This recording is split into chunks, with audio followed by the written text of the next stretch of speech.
আমি আপনি তো সেই ব্যক্তি যে ব্যক্তি নিজের পরিবার, নিজের মাকে বাবাকে কিছু কেউ কুরুচিপূর্ণ মন্তব্য করলে আমার আপনার শরীর জ্বলে যায়। আবার আপনার ভাই থেকেও আঘাত করলে আমি আপনি অ্যাকশন নিয়ে নিতে যাই। আমার আপনার মাকে কেউ গালি দিলে আমি আপনি ধৈর্য শক্তি হারিয়ে আমি আপনি এর প্রতিবাদ অ্যাকশন নিতে যাই। আমার আপনার নেতার বিরুদ্ধে বললে আমি আপনি বিবৃতি দেই, আমি আপনি সেন্ট্রাল পর্যায় থেকে প্রতিবাদ জানাই, মামলা মোকদ্দমা করি। আমার আপনার নেতা নেতার বিরুদ্ধে বললে আমি আপনি সহ্য করতে পারি না।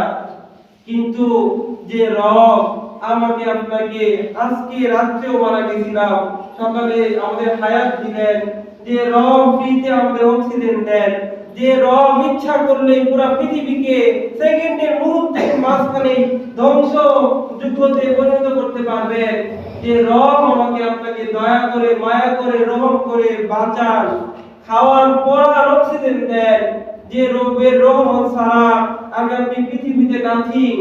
রহমত আল্লাহর রহমত যদি নেনোসেকেন্ড পরিমাণ আমাদের দিক থেকে তুলে নিতেন, আমি আপনি গুলির চাইতে বেশি গুণে পৃথিবী থেকে মহাশূন্যে ছিটকে পড়ে যাইতাম। যিনি আমাকে আপনাকে কতই না রহম করেন, দয়া করেন, আমার আপনার শ্রেষ্ঠ অভিভাবক, যে সেই আল্লাহ রাব্বুল আলামিনের নামে আমাদের বাংলাদেশে আল্লাহর জমিনে আল্লাহর বিরুদ্ধে কথা বলা হয়। আজকে আমাদের ইসলামী নেতারা তো ঠিক ওই নেতা, যদি ওই কক্সবাজারেও তার নেতা কর্মী কোনো বিপদে পড়ে, তার নেতা কর্মীর বিরুদ্ধে যদি কুরুচিপূর্ণ মন্তব্য করে, সেই নেতা ঠিক ওই সেন্ট্রাল পর্যায়ে থেকে অ্যাকশনে যায়, বিবৃতি দেয়। কিন্তু আমাদের কি পুরা কপাল যে আল্লাহর দেয়া প্রাণ, আল্লাহর দেয়া জান, আল্লাহর দেয়া সবকিছু আমরা সবাই গ্রহণ করি, সবাই ব্যবহার করি।